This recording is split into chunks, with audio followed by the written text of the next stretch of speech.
I'm Susan Odell and welcome to the Foodell Kitchen. Whenever you're baking, some preparation is usually required in order for your cake not to stick to your pan, so you can remove it easily and then serve it. You usually are asked to either butter and flour the cake pan or line it with parchment paper. So let's have a look at both methods. If you're going to use parchment paper, you first want to butter the bottom of your pan, and that seems like it's a little bit of overkill if you're going to add parchment paper to it, but the butter helps the parchment paper stick to the pan and it provides a little glue.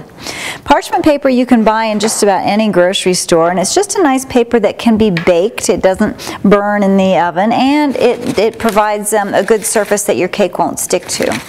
So I've got a loaf tin here. You can make certainly meatloaf, but also your banana nut bread and all kinds of good things in that.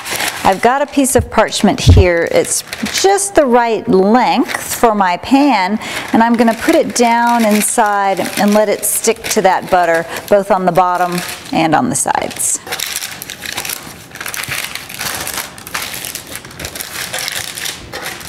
Just like that. So you've got a little bit of parchment paper overhanging. That's good. You want that there. When your cake is finished baking and it's nicely cooled, you can lift the entire cake out, and that's going to help you get it out of the pan in one piece.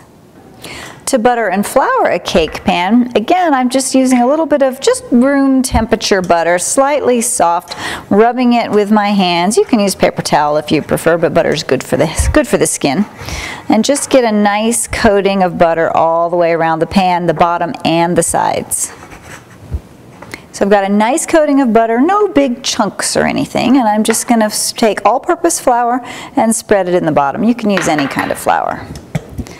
I want to roll the pan around and get the flour to cover all sides, both the sides and the bottom of the pan. I want all my surface covered with the flour, and the butter is what helps the flour stick to the pan.